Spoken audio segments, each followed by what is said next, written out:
Voe com sua imaginação até a Inglaterra. Imagine a condição socioeconômica daquela nação há 200 anos. Era uma Inglaterra muito diferente da que conhecemos nos dias de hoje. Uma Inglaterra de aldeias tranquilas, de fazendas e pequenas propriedades rurais, de extensos pastos abertos e grandes florestas. Muitas regiões haviam evoluído pouco desde a Idade Média. A maior parte da população dedicava-se à lavoura ou exercia outras atividades rurais. O padrão de vida era baixo. As fazendas eram pequenas e as técnicas de cultivo eram rudimentares. O ciclo de culturas era quase desconhecido, assim como desconhecidas eram as técnicas de aumento de produção de alimentos. Havia pouca coisa para os carneiros comerem durante o inverno. Só o que Deus mandava para eles. A maioria morria. Agora vamos verificar as condições da manufatura, especificamente na área têxtil. Naquela época, a manufatura de lã era o grande alicerce da prosperidade inglesa. Em todas as casas, encontrava-se uma roda de fiar, e em todas as aldeias, um tear manual. Esse método de manufatura foi denominado sistema doméstico.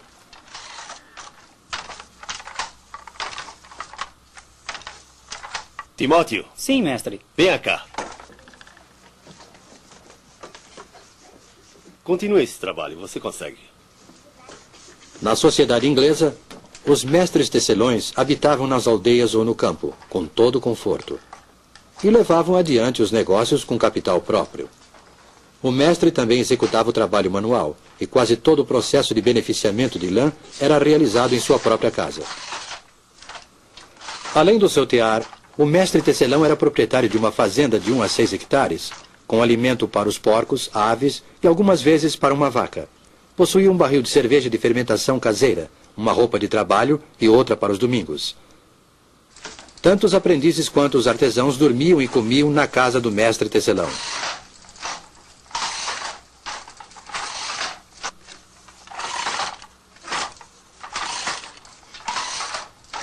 Mantenha o movimento firme, rapaz.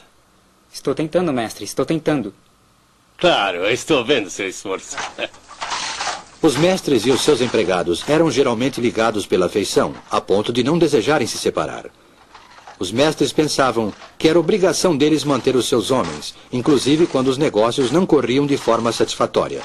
Consequentemente, um trabalhador vivia e morria no mesmo local onde havia nascido. O mestre e sua família produziam eles próprios quase todos os produtos que consumiam. Ned?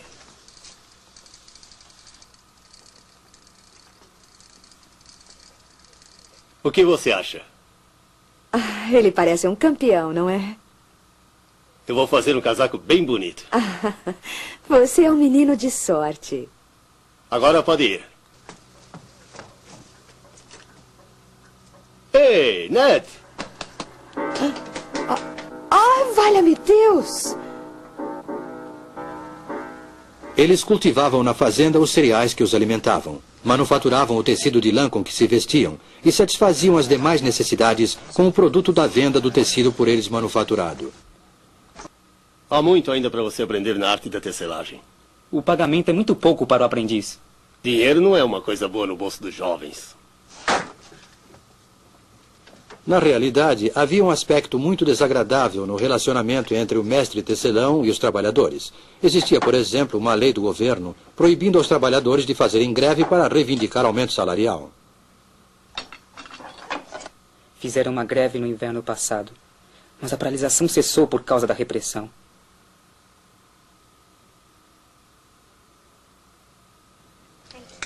O trabalhador dificilmente se arriscava a fazer greve e não podia procurar trabalho em outro lugar. Recebia uma remuneração irrisória pelo seu serviço. Ele ocupava, na verdade, uma posição intermediária entre escravo e homem livre, ou mais precisamente, entre servo e cidadão. Tais eram as condições na indústria têxtil inglesa há 200 anos, apresentadas neste filme de forma concisa. Essas condições variavam conforme o lugar e a época. A Inglaterra não era absolutamente o paraíso terrestre, mas a vida seguia o seu curso tranquilo, geração após geração. E nos 100 anos seguintes, a nação se transformou e o estilo de vida do povo inglês sofreu uma transformação radical. Aldeias tornaram-se vilas, vilas tornaram-se cidades e a manufatura foi transferida das tranquilas propriedades rurais para as fábricas.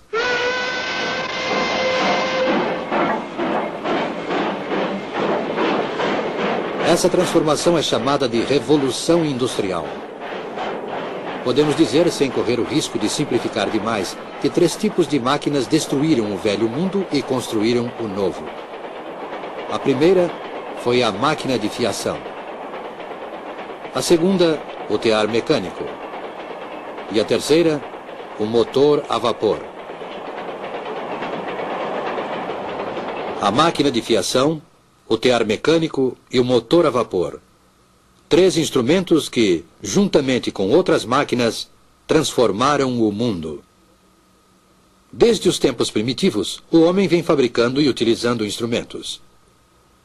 O instrumento executa um trabalho pequeno, visto que os músculos do trabalhador fornecem a força e o seu cérebro a habilidade. Séculos e séculos de fabricação e de utilização de máquinas. No ano de 1765, há mais de 200 anos...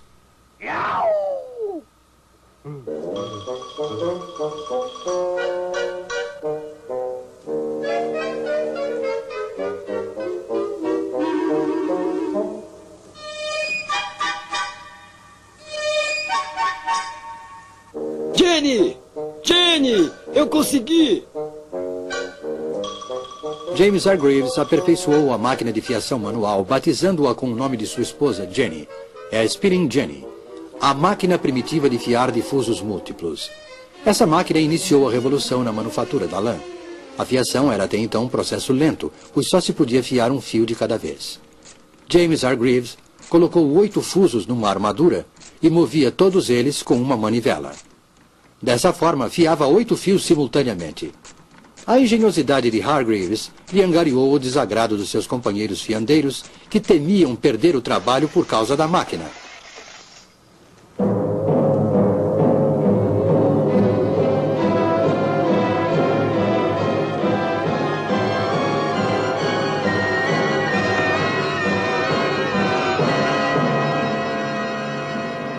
Mas Hargreaves não desistiu do seu empreendimento. E logo depois desenvolveu uma outra máquina que fiava 16 fios ao mesmo tempo. Uma criança podia, ao girar a manivela desta máquina, realizar o trabalho que antes era executado por mais de 100 homens. Ninguém conseguiria mudar o curso da história, pois uma descoberta iria inevitavelmente abrir caminho para outra. Em 1784, a população de Godby Marwood, uma pequena aldeia na região central do país, estava inquieta em virtude do que acontecia na casa do ministro da aldeia, o reverendo Edmund Cartwright.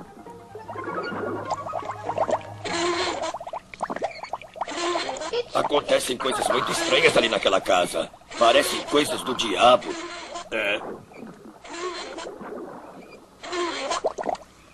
Segundo seus vizinhos, o reverendo não era um homem bom.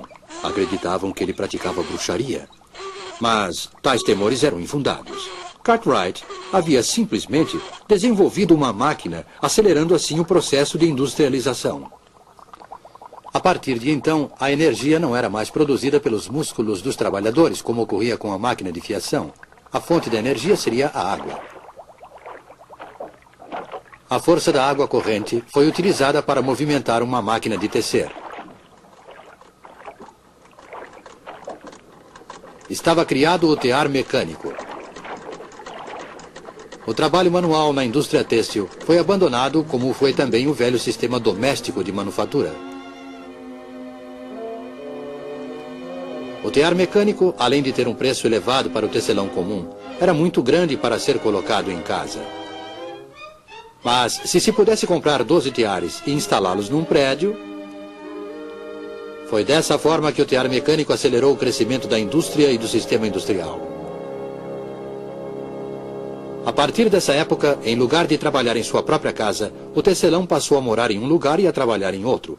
Embora isso seja comum hoje em dia, naquela época houve uma implacável oposição à tirania da sirene da fábrica.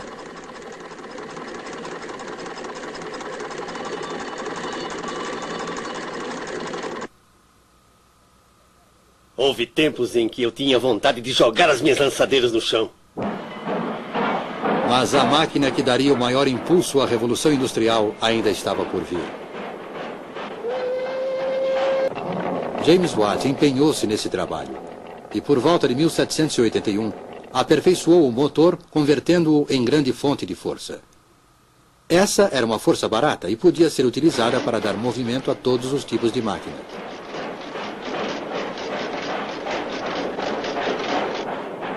Com o motor a vapor de Watt e com o aperfeiçoamento dos métodos de beneficiamento do ferro e do aço, a Revolução Industrial era um fato consumado. A máquina de fiação e o tear manual foram abandonados. Surgiram as grandes cidades, não de um dia para o outro, mas no curto espaço de 100 anos. No lugar do mestre tecelão, semi-industrial e semi-fazendeiro, apareceu o capitalista, proprietário de muitos teares e empregador de centenas de trabalhadores. Com a Revolução Industrial, a Inglaterra transformou-se na fábrica do mundo no século XIX. Era um período que exigia criatividade e desembaraço. Juntos, empresários e engenheiros criaram uma era na qual a Grã-Bretanha ocupou a supremacia do comércio mundial.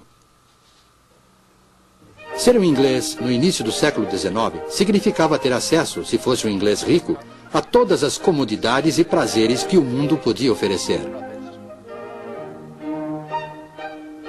E a grande massa da população? A maior parte da população caía cada vez mais na indigência e na miséria.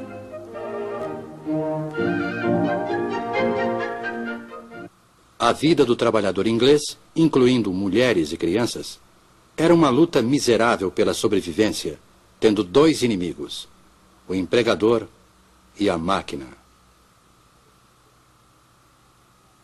Sim, senhor. Comecei a trabalhar na tecelagem quando tinha 7 anos.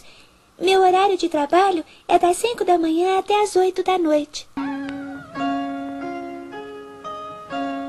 A verdade era que o novo poderio econômico inglês e a supremacia no comércio mundial sustentavam-se na exploração da mão de obra, em moradias subhumanas e na imensa miséria do proletariado.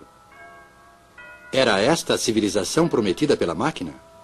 Segundo o Dr. Arnold, o problema social era dramático e a Inglaterra seria fatalmente tragada por uma revolução civil sangrenta.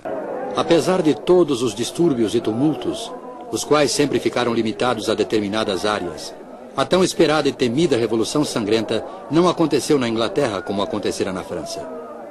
E isso por dois motivos principais. O primeiro foi a reforma. Durante anos, houve muito debate público pela reforma dos males sociais causados pela Revolução Industrial. Em 1842, o Parlamento aprovou a primeira de uma longa série de reformas. A Lei das Minas. Determinou que, a partir daquela data, o trabalho de mulheres e crianças menores de 10 anos nas minas de carvão estava proibido. Em 1847, a Lei das 10 Horas. A jornada de trabalho de mulheres e crianças na indústria têxtil não deveria ser superior a 10 horas.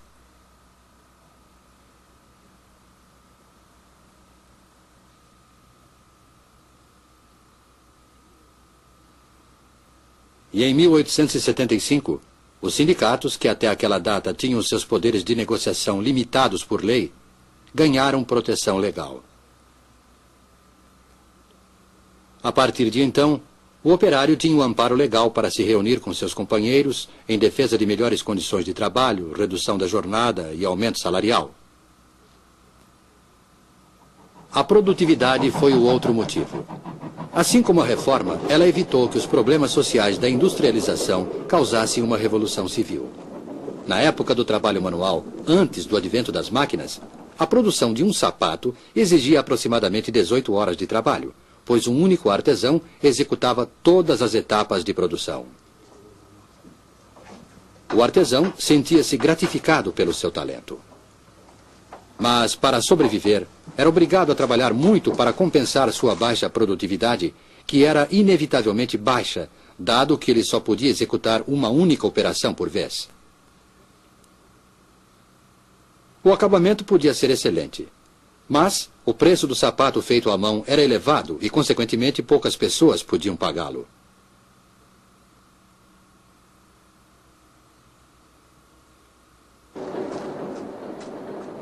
Com o advento da máquina, a produtividade dos trabalhadores cresceu espantosamente. Implementou-se a divisão do trabalho.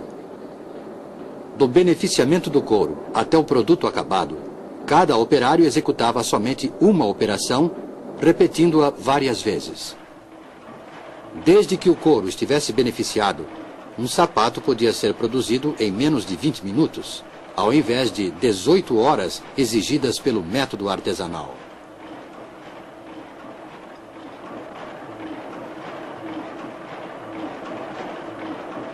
Dessa forma, cada homem produzia mais graças à máquina, e sua produtividade cresceu.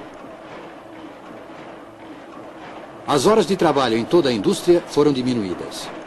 O salário aumentou, e os preços dos produtos baixaram. Assim, o operário podia comprar o seu próprio produto. Mais pessoas podiam se beneficiar da crescente riqueza do país. Essa foi a promessa da máquina e da Revolução Industrial. É verdade que essa promessa ainda não se cumpriu inteiramente. Mesmo assim, é uma promessa de benefícios materiais para todos.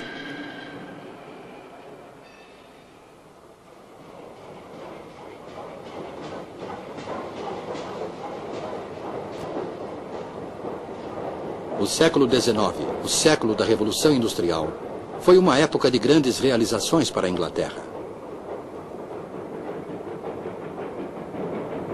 Uma nação de economia agrícola, com uma grande manufatura de lã, transformou-se em uma nação industrial, de engenheiros, de minas de carvão, de empresas siderúrgicas e de fábricas. Essa transformação da economia causou muito sofrimento para a classe operária. Mas, por outro lado, em um período muito curto, a Inglaterra tornou-se o maior exportador de produtos. Ela era a fábrica do mundo.